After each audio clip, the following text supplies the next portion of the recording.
Merry Christmas, digital world, Happy New Year, all the usual stuff we all say to each other at the end of another year. Welcome to another episode of Spliced In Later for our highly anticipated end of year top 10 ranking. 2022 has been a crazy year, I think, for all of us. Very especially me. There have been some very, very, very high highs and some very, very, very, very low lows, and a lot of stuff in between. I'm not excited to see 2023, but I'm excited for 2022 to go. So we'll leave it at that. But that being said, this year was a good year for movies, I think. Ever since I started this podcast back in 2019, right at the end of it, with my intention to mainly be a review channel, review show, and then the pandemic hitting and there being no movies to review, forcing me to reach outside the box for content to release on a weekly basis. As things have slowly been opening up again for the movie world and Hollywood and coming back with resurgence, basically showing all the movies they postponed, plus all the movies that were still coming anyway, to the great testament to the skill of the directors and actors and visual effects people and all of that are managing to get all these movies pumped out to us. That content is increasing at a huge rate. So I expect going forward in the future, there will be a lot more simple movie and TV show reviews and a lot less of just trying to think of a topic to talk about for the week. But we'll see. Things are always changing. You never know. But the important thing was there were a lot of movies that came out this year. And that's why for our end of year, as per usual, this is Spliced In Later's top 10 movies of 2022. Now, of course, a quick disclaimer before I start, but I do want to get into it because these countdowns tend to run long, and if I can try and keep this down between 30 and 40 minutes, that would just be fantastic. First of all, the main thing being that this list is subjective to my own taste. No two lists will be exactly the same. I have a friend who comes with me to see most of the movies that I see, who is just as into movies as I am, and our lists are never the same. They never ever line up. We might be in agreement on one or two certain movies, but he tends to go out of the box for a lot of the movies he sees, whereas I go for more of the mainstream stuff, meaning basically we've seen a different slew of movies, which is why they don't line up, that sort of thing.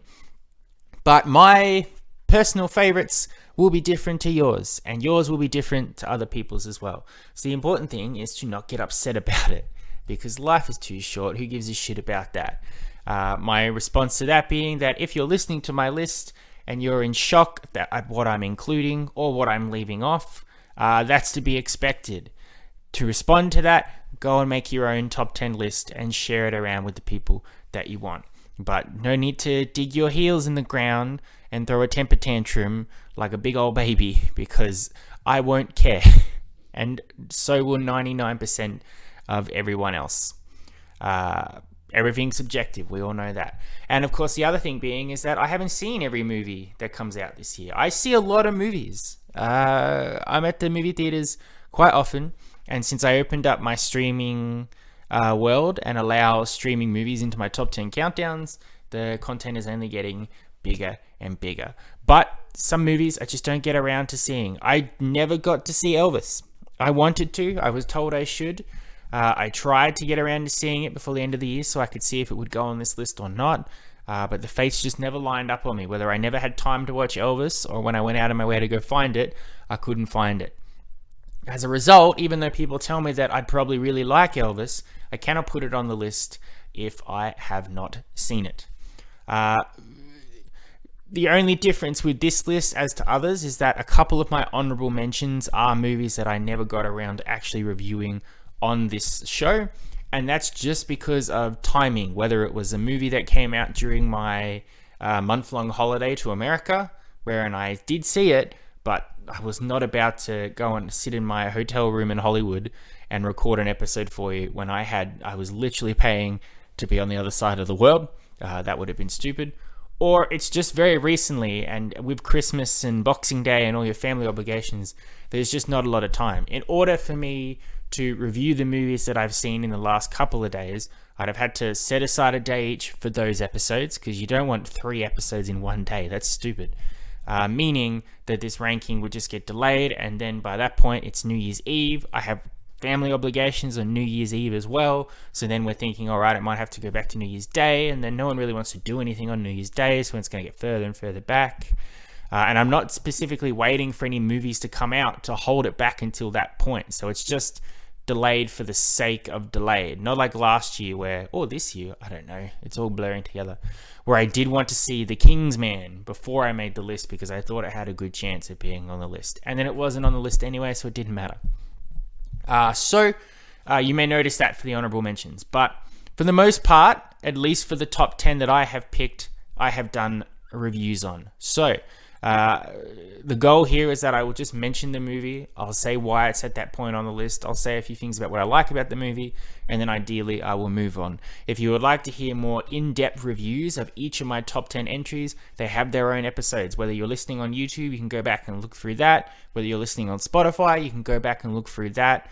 But each one of them has very detailed, anywhere between 15 to 35 minutes I'll have talked about these movies. So that's where you're going to get your in-depth analysis and discussions. And as I said, the list is subjective. I have a variety of films on here. I don't always go for the artsy-fartsy movies, but sometimes I really enjoy a good miserable cry movie. I check out a lot of mainstream blockbuster franchises. Some of them I'm pleasantly surprised by. Others I want to be good, but aren't as good as I'd want them to be. Others I'm biased to. Others I'm not. It is what it is. So all of that out of the way, I think we've done enough stalling. Let's get right into it with Spliced In Later's top 10 movies of 2022. So coming in at number 10. Now the 10 spot was a nightmare to figure out this year. I saw a lot more movies this year, and there were a lot of really good ones, and there were a lot of contenders that deserved to be on this list, at least at the very bottom on the 10th spot, whether it's movies that I saw quite a few months ago or some movies that I saw recently that have left an impact on me that naturally the more recent stuff I'm going to be more fresh in my mind to think about and rank than the older stuff. I went through decisions on how I was feeling, what sort of mood I'm in to rewatch the movies, and that's what it came down to. It came down to rewatchability, and I looked at the movies that were fighting for that 10th spot, and I picked the one that I felt like I could go back and rewatch easily that very day.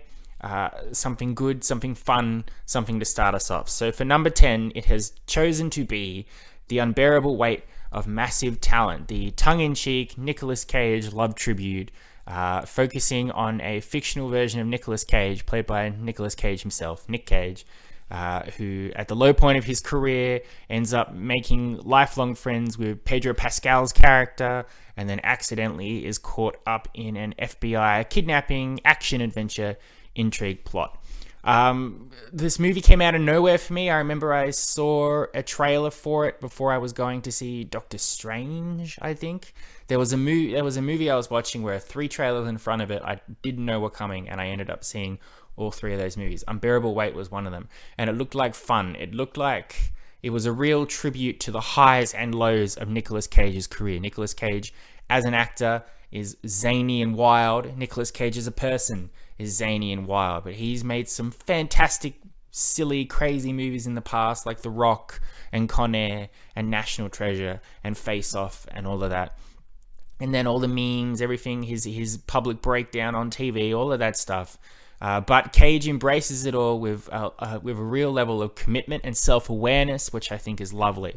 The action-adventure stuff, it's that classic thing like The Interview of taking a real-life person, this is the end, and putting them in a crazy situation. It works really well for someone like Nick Cage, but what really sold the movie for me 100%, what helped me get it on the ranking here, was the relationship chemistry between Nicolas Cage and Pedro Pascal. Before the movie even kicks off, a large chunk of it is just them hanging out on an island, discussing their wants and dreams, their ambitions, and crying over the fact that Paddington 2 is without a doubt the greatest movie of all time. That sort of stuff is really hooks you in on their relationship, the investment on Nicolas Cage's being pulled between having to do the right thing for the FBI or respecting his newfound friendship. Pedro Pascal is a lovable goof who you sort of know is not really the bad guy everyone is saying that he is, but you never really know. And then there is a high-stakes action fight scene, car chase at the end, which is very, very, very exciting. Overall, for a lot of movies on this list that made the list without me having any idea they were even coming, which is pretty impressive when I make a giant list at the start of the year and really try to zone in on the movies that I want to see the most. The Unbearable Weight of Massive Talent was one of the movies that came out of nowhere for me, had an incredible premise promised in the trailer, then delivered on it, sold me on an incredible chemistry relationship between Nicolas Cage and Pedro Pascal, a real nostalgia trip and a love lever and respect, and also tongue-in-cheek look at Cage's movie career, his movies, his personality, all of that stuff. It's just a really fun movie, and that's why I decided to put it down here at number 10. All right, moving on straight away. Coming in at number 9 is Prey, the next installment in the Predator franchise and a prequel itself. So in the timeline, it's the first Predator movie, taking away Arnold Schwarzenegger and aliens and the jungle and the city and all of that stuff. Prey very simply strips the Predator back down to the basics, which was a unknown creature arriving in a part of the earth that has no idea how to cope with it, going on a killing spree, and then having to face off with our hero, our protagonist, which is a young girl who has to use her wits and her smarts to outsmart the Predator and take it down. As I said, the Prey was something which you knew about, you knew it was coming. Predator being acquired by Disney means Disney, in its natural way, has to do something with it. They can't just leave it alone. And then the idea when it's like, okay, we're doing a real prequel Predator that goes back to the old times, and a Native American girl has to take on the Predator. Instead of Arnold Schwarzenegger, big beefcake Schwarzenegger, it's just a little Native American girl and her dog essentially facing off against this thing. It seemed like, okay, whatever, cool. What I did not expect from Prey was an incredible character study. I cannot remember the Native American girl's character's name at this point, but she was played by Amber Midthunder, who was incredible. A reflection on her wanting to be respected in her tribe, to not be relegated to the woman duty of cleaning up after the men and all that stuff, to go out there and prove her worth in battle. The Predator itself not relying on mythology and super predators and zombie predators or an ancient war between humans and predators. It's going back centuries.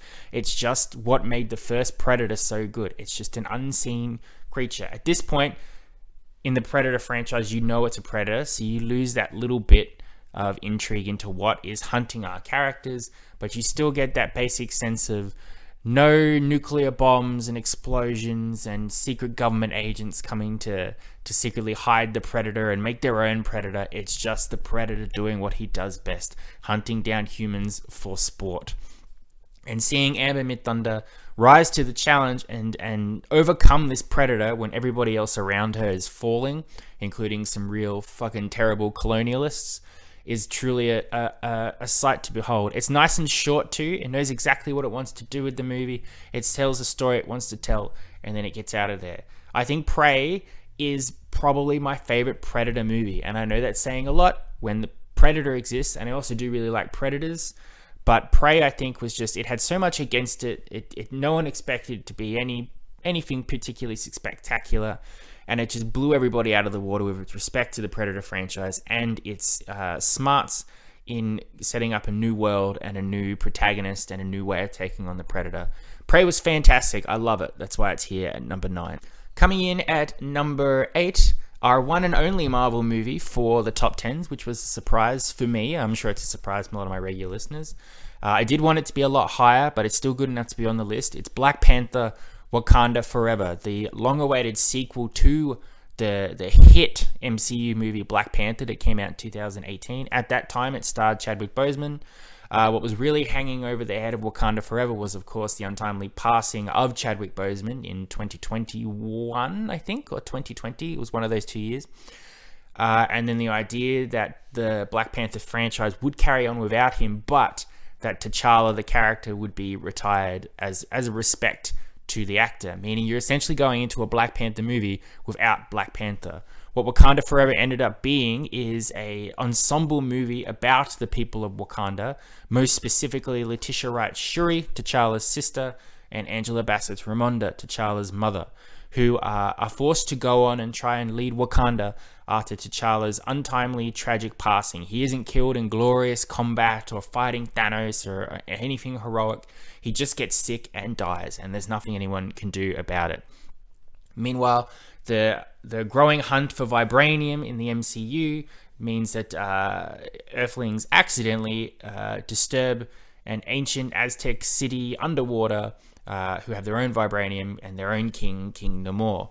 Namor then decides to wage war on the surface world and sets his sights first on Wakanda, either to recruit them as a potential ally or to take them out first.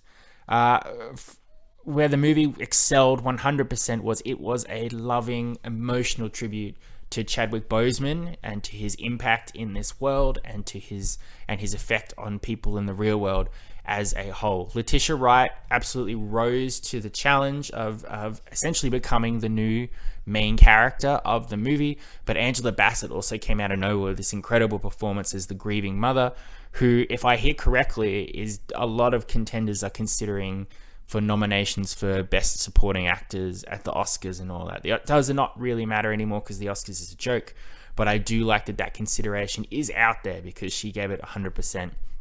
It's also exciting to see M'Baku back and all the other Wakanda characters that we love, introducing the world that Namor lives in, not Atlantis. We can't say Atlantis because Aquaman exists, but all of that as well. Finding a way to respect the history of the Black Panther and also potentially set up a future for the Black Panther, even without T'Challa. Chadwick Boseman's legacy and impact will live on. What stopped the movie getting even higher on the list, because when I saw that first trailer at Comic-Con, I thought this has the potential to be one of my favorite movies of all time, was it had a little bit of balancing issues when it came to either doing a tribute to Chadwick Boseman or furthering the ever-expanding stuff of the MCU. Meaning you had some really great stuff with Letitia Wright and Angela Bassett and Winston Duke and Namor and all of that stuff going on. But then shoehorned into it is some stuff with Martin Freeman and Julia Louis-Dreyfus, which doesn't need to be there. Riri Williams Ironheart, as great as it is for her to be introduced and get to take part in this world, she does feel shoehorned in as well. So it was just that point of knowing where the need to always expand and introduce new characters to the MCU needed to end, and where the tribute to Chadwick Boseman needed to overlap that. That being said, though, it's still the best Marvel movie that came out this year by a large margin. And for what it had against it, and I remember when I first heard that they were still going to do it without Chadwick Boseman, I was against it. But the respect that Ryan Coogler had for the direction of it, the respect the actors all had in honoring his legacy, I'm excited to see where the world of Wakanda goes after this movie, and that's why it comes in here at number 8. Then we have coming in at number 7, Glass Onion. The 2022 really lit a fire under me when it came to murder mysteries. I'd always liked them. I had seen Murder on the Orient Express, and then I saw Benoit Blanc's Knives Out and all of that. So I was like, I do really like a good murder mystery. But this year, there are 2 murder mysteries that are on this list, and there's a murder mystery in the honourable mentions. So it's fast becoming possibly my new favourite movie genre. Of the 2 on this list, I found Glass Onion to be the weaker of the 2. Basically, not to anything that the movie has going for it, but it's just what I want out of a murder mystery. And while Glass Onion is incredibly acted, has some great performances, the murder mystery itself is not essential to the story. But as a result of that, when you're looking forward to a murder mystery, you can find that a bit of a letdown when it's not a priority to try and really give you a good murder mystery. But where Glass Onion does excel is an incredible story going on with Daniel Craig's Benoit Blanc, fast becoming my favorite detective of all time. He could be the Hercule Poirot of the modern age, and Daniel Craig is absolutely wonderful portraying him, against Janelle Monáe's character, who is out for vengeance for a specific reason against Edward Norton's band of rich assholes.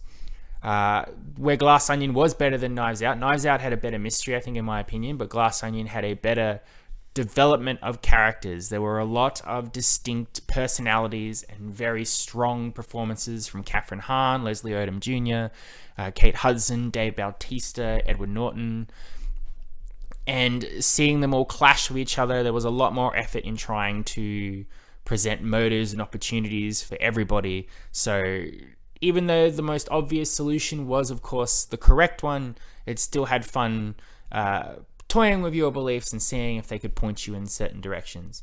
At the heart of it all, though, is just Daniel Craig's performance. I loved him getting involved in this mystery. I love the way he always seems a little out of depth. He always seems a little confused or behind everything, but really his mind is always working, and when push comes to shove, he knows exactly what's going on. My favorite part in the whole movie being that everybody comes to this island for Edward Norton. He wants to hold his own little murder mysteries. He's set up an elaborate game. As soon as he says the game begins, Daniel Craig, Benoit Blanc, he solves it in 2 seconds. Then, of course, the real murder mystery begins after that. But seeing Benoit just run around and say, it was this person, they were killed using this with the crossbow that's over here. This is a lot of fun. I'm having great time. Incredibly directed by Rian Johnson as well. From what I'm hearing, Glass Onion is resonating with a lot of people as well, which I'm really pleased about, because if we can get a franchise out of this, that would be great. As I said, the only thing that really stops it from being any higher on this list is just the murder mystery. For me, I felt didn't grip me as much as I wanted it to.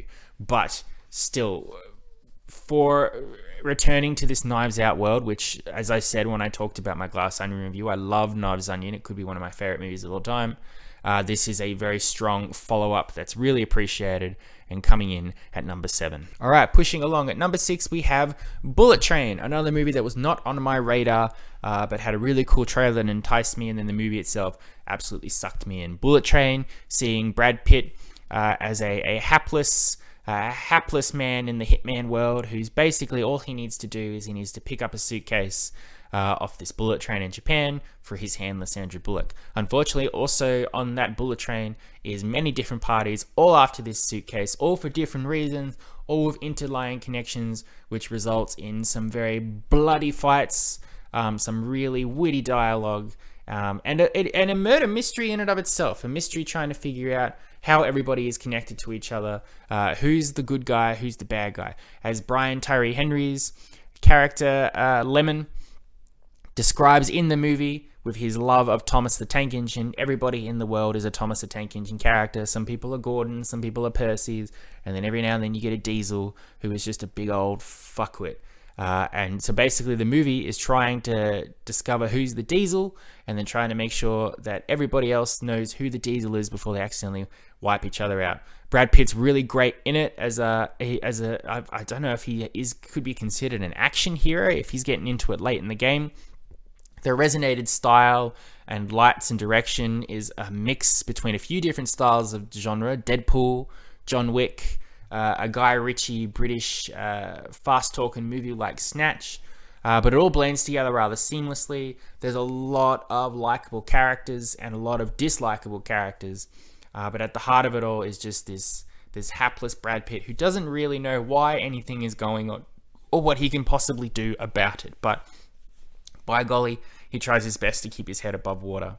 As the action's fantastic, the few performances that I really, really liked the most were Brian Tyree Henry, Hiroyuki Sanada, Andrew Joji. I thought he was great. It was just an exciting, unexpected action mystery fun film, and that's what really elevates Bullet Train for me. It was just fun. There was not a moment in that movie I didn't have a smile on my face, whether it was a smile enjoying the witty dialogue, smile seeing people accidentally get fucked over, or even an awkward smile when you realize that somebody's just done something completely stupid because they don't have all the information. And of course, from my youth and now as well, my brother's always really loved Thomas the Tank Engine, so adding that little bit in there probably pushes it higher for me than it would for other people. But again, Bullet Train was not a movie that I expected. It was not a movie I planned for, but it's a movie I absolutely loved. So here it is at number 6. And then coming in at number 5, our second of the two murder mysteries, Death on the Nile. Then this is the one I get a lot of pushback from a lot of people who go, yeah, okay, I know you like Death on the Nile, but surely with all the movies we've seen this year, Death in the Nile shouldn't be on your list, and Death in the Nile shouldn't be this high on your list. And they could be right. As I've said when I reviewed it, and as I said when I've talked about it afterwards, Death on the Nile had a few things going for it, but it also had a few things going against it. I loved Kenneth Branagh's take on Hercule Poirot, and I really enjoyed his direction of Murder on the Orient Express, but I knew the mystery of Murder on the Orient Express. I knew what was going to happen, so I didn't have that intrigue that you get from a murder mystery when you don't know what's coming. So ever since that movie came out and they said Death on the Nile was coming, I went out of my way to make sure I did not watch any versions of Death on the Nile. I didn't read the book. I wanted to experience the movie without knowing what would happen. And then, of course, how could they know when it was coming out in 2019? They thought, we'll just delay it to 2020. What's the worst that could happen? And here we are, 5 years on since Murder on the Orient Express, and we finally got Death on the Nile. So it had a long build-up, a lot of me waiting to see this movie. But it delivered 100% on exactly what I wanted. It was an intriguing mystery with a lot of suspects, a lot of different twisting, turning things that made me never 100% sure who was the killer, who would be killed. Back at the center of it was Kenneth Branagh's Poirot. Poirot is a great character. I enjoy the different interpretations that I've seen of him over the last few years. Kenneth Branagh is definitely one of my favorites for sure. There's a levity to him, but also a tragicness because of his history, which I think plays off really well. Good decision as well to bring back Tom Bateman's book from Murder on the Orient Express to get a little bit of personal stakes in here for Poirot for this one. And when the movie ended, I was shocked to know who did it. And then once it was explained to me, it made sense. All the clues were there. And I, as a result of that, was like, I need more. I know since recording this, it's been announced there will be a third Poirot from Kenneth Branagh called A Haunting in Venice that comes out next year, so I'm excited for that. But when this movie came out in April or February, whenever it was, I wasn't confident there would be any more. So I went down the rabbit hole of Poirot stuff. As of recording this, I'm 8 series into the 13 series David Suchet TV show Agatha Christie's Poirot. So by the time the next one comes out, I'll have seen every mystery. So unless they change it up, which I know they did a little bit for Death on the Nile, I'll be able to see what's coming. But each Poirot mystery that I've been into now has been exciting, intriguing. It's never the most likely suspect, but it's never the most unlikely suspect either. Everything always has sense, rhyme, and reason. And it's because of Death on the Nile that I have gone down this rabbit hole and have had so much enjoyment in the last couple of months. So it's a guilty pleasure of mine to love it as much as I do and to rank it as high as I do. But as I said, this is my list, so bugger off. That's why Death on the Nile sits here at number 5. Right, into the last bits. On number 4, we have The Northman. The Northman, an interesting movie directed by Robert Eggers. Of all of Robert Eggers' movies, it's probably the most mainstream, the most accessible to a general audience. I know the trailer intrigued a lot of people, but I also know of a lot of people that did go and see it and were like, oh my wow, okay, that was a movie. The Northman probably should be higher from a logical standpoint, from a lover movie standpoint. It's probably of all the movies on this list, the most technologically sound, the most engaging, the most gripping, the most unique in its direction style. And I do really, really love The Northman. I was absolutely captivated by it from start to finish. It's just, as I said, it's my personal bias and my personal wants from movies, meaning that some other stuff which could be considered inferior, I will inevitably end up enjoying more than The Northman. But it's a great little, I don't know if it's based on a true story, but you can tell there's the essence of Hamlet is in here, of a young boy whose father is killed by his uncle, who then goes off and marries his mother. So the boy runs away and says, I will return one day for vengeance. And indeed, when he grows up into big, hulking Alexander Skarsgård, he comes back, he infiltrates the kingdom, and then begins his one-man crusade to bring vengeance, to avenge his father, rescue his mother, and kill his uncle. It's incredibly looking with some really powerful performances, some interesting imagery, some real twists and turns that'll make you feel intrigued and uncomfortable in certain situations. And that final showdown between Alexander Skarsgård and his uncle in that fiery volcano, where it's basically just two naked dudes fighting to the death in a volcano, but it just looks incredible. And there's no dramatic sense where everybody's talking to each other, sprouting off lines. It's just growling, animalistic, two men wanting to fight until one is dead.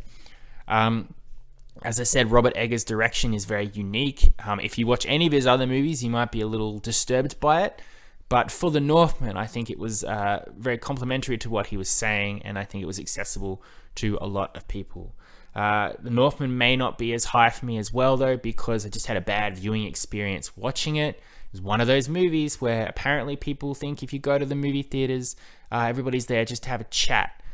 One of the few experiences in the world I've gone to where I've actually had to turn around and tell somebody to shut the hell up. And for something like The Northman, which in a lot of instances it relies on dead silence to be swept up into this epic storytelling and really engage with you, to have somebody behind you talking about bloody what laundry detergent they got for the kids, it really shits me, and that's stuck with me. So annoyingly, that could be why The Northman isn't as high as it is. But also, as I said, it's a very well good movie, very entertaining movie, very engaging movie. I appreciate it for what it is. I love it for what it is. But when it comes down to what I'd like to rewatch, these movies above The Northman here at number 4 edge him out. And I say that because at number 3, we have Puss in Boots, The Last Wish. Who'd have thought a movie, a sequel to Puss in Boots that came out over 11 years ago, in a franchise that started in 2002, would not only blow me out of the water the way it did, but I think unanimously blow everybody out of the water. It really shocked people at just how good this Puss in Boots movie is. It's definitely the best animated movie of the year for me by far. To be fair, I haven't seen that many animated movies, but Lightyear, Turning Red, all of those normal ones, Strange World, they had no chance against this one for sure. Antonio Banderas playing a Logan-style Puss in Boots that is nearing the end of his last of his 9 lives, and is contemplating his mortality. It's just incredible. And then his race to the wishing star to regain his lives pairs him off with some really interesting characters that have some real development and growth and are more than just generic bad guys. Selma Hayek's back as Kitty Softpaws. Puss has a wonderful little dog sidekick who always sees the world as glass half full. Florence Pugh's Goldilocks and the Three Bears are more than just enemies after the wishing star. They have their own little family dynamic there going on. The animation style is incredible. As I said, animation has just exploded in how good it is in recent years. And when you look at this movie to how Shrek used to look, it's just leaps and bounds ahead of it. And then it has that animation style that Spider-Man Into the Spider-Verse has perfected when there's action styles or action scenes, I should say, when the animation style is like paint strokes, which really emphasizes the arch of the fighting and all of that, which is really great. Even the animation itself is reminiscent of a painting because of the need to clarify the fairy tale world that all these characters live in. I loved Puss in Boots from the very first scene. It was just something that completely held my interest, and I went to it in a screening where there were kids running around in the aisles, and I didn't care because I was just that invested in the story. I can't wait for this movie to come out on DVD to add to my collection. I recommend it to a lot of people that they should make the time to go and see this movie in the cinemas. It's just it's starting a trend that the next movie above this will also follow, which is just, it's better than any Puss in Boots sequel has any right to be. It's just phenomenal. I love Puss in Boots: The Last Wish, locking it in at number 3. All right, for our top 2, it was a real fight between them. At any day of the week, they could have swapped places. But what it came down to really was just a sense of rewatchability, a sense of what I enjoyed just that little bit more, which movie was more often on the top of the list.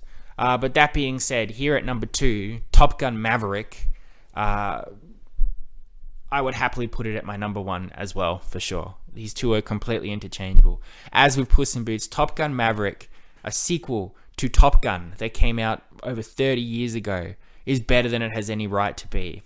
This was one of those movies that got delayed over the pandemic. So every movie I went to, I saw this trailer for this goddamn movie, and I did not want to see anything less. I knew I was going to go see it, as was my need to always see the next chapter of anything I'm particularly invested in.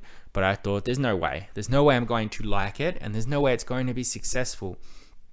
But the only way I can describe watching Top Gun Maverick was it was like watching a real movie.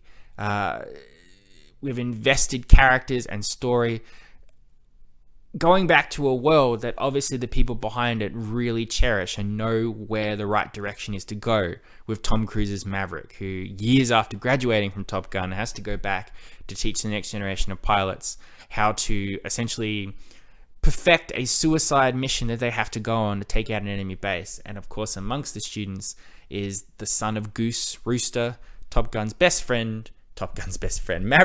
friend, who unfortunately was killed during the last movie. Miles Teller plays Rooster very well. There's a lot of really interesting characters in here, but what sells the movie is Tom Cruise's portrayal of Maverick as this. He's still a little arrogant. He's still a little aimless, but it's a natural evolution for his character. And the story that they go on, the relationship between him and Rooster is developed perfectly. You're invested in it by the end to a point of emotion.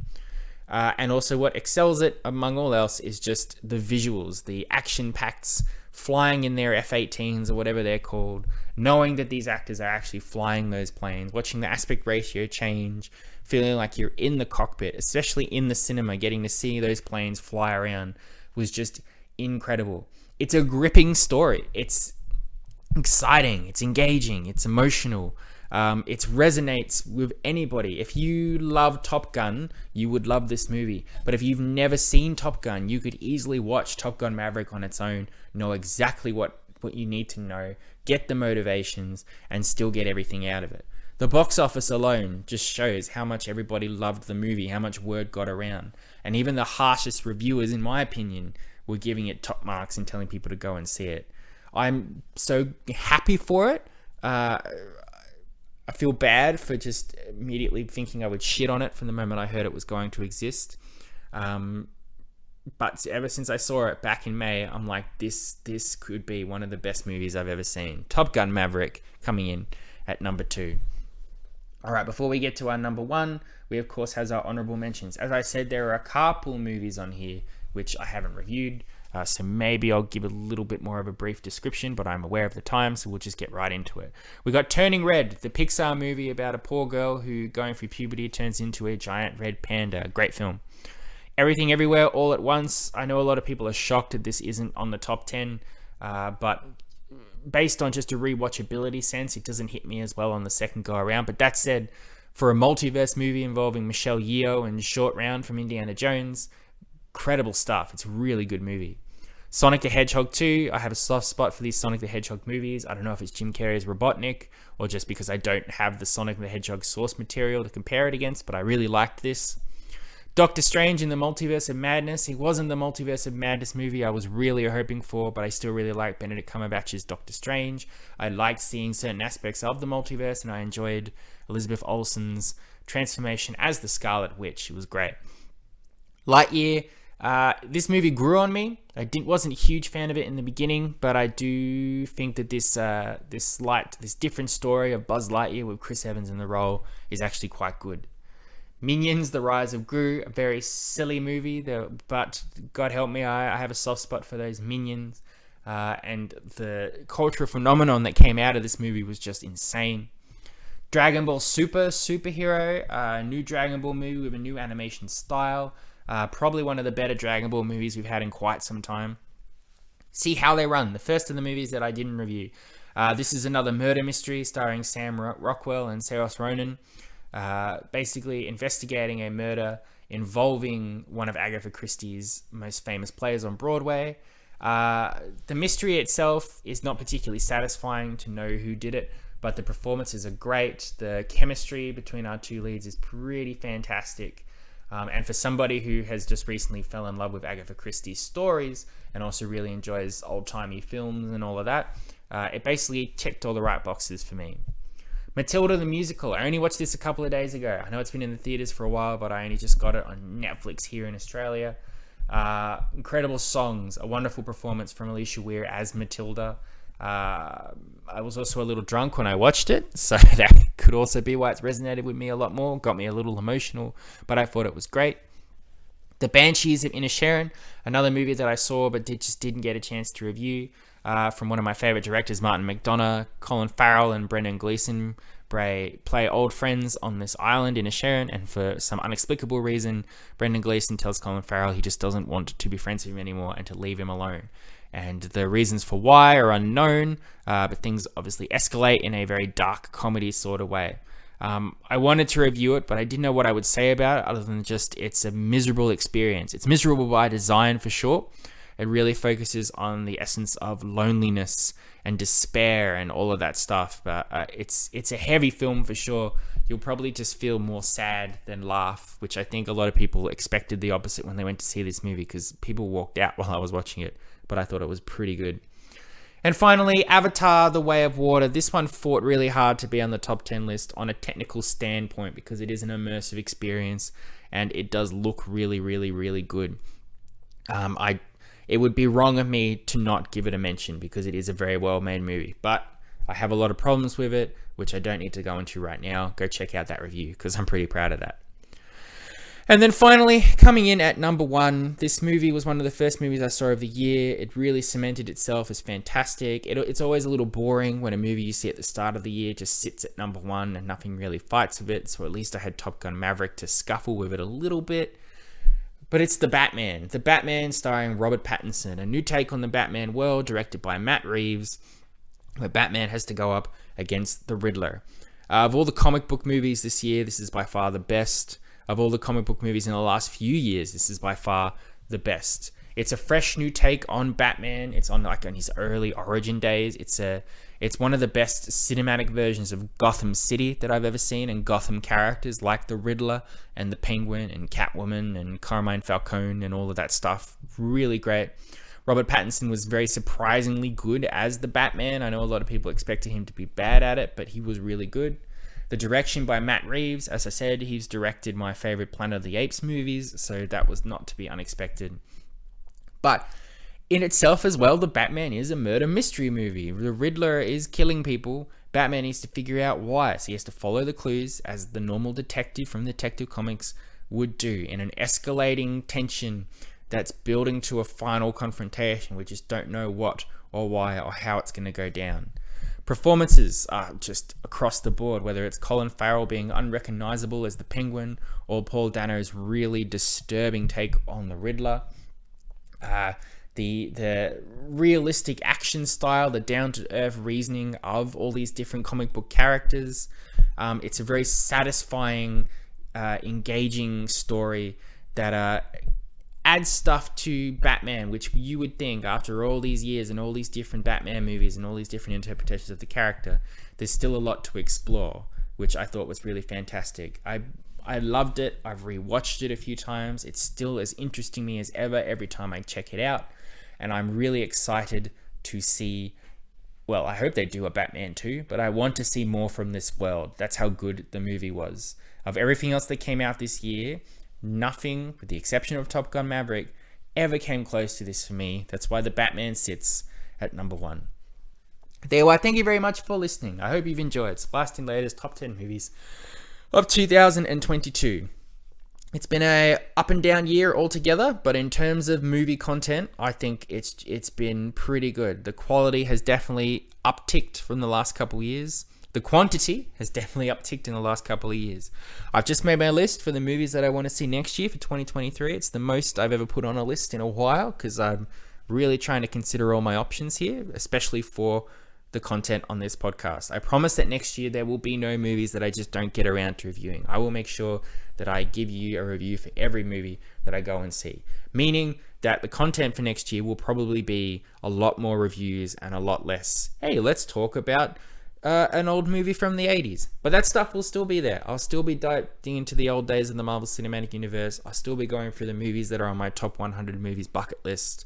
You'll still get that variety, but you also just get a lot of either recommendations or warnings about movies next year, which I'm excited to get into. I am interested to see what 2023 has to offer me, both in movies and in general. And I hope that you all will stick around with me to experience the movie side of it, because I won't tell you what's going on in my personal life. That would be weird. Until then, it's been a great year. Thank you once again for sticking with me, for listening to my stuff. It always means a lot to me, no matter if it's one view, one listen, or tons of views and tons of listens. comments on my YouTube videos, anything like that. It all means a lot to me. So yeah, appreciate you all. Whether you're regular listeners or you've just tuned in because you're just seeing what everybody in the world's saying about top 10 movies of 2022. It means a lot. I love you all. But until next year, you've been spliced in later. Adios, muchachos. I'll catch you next time.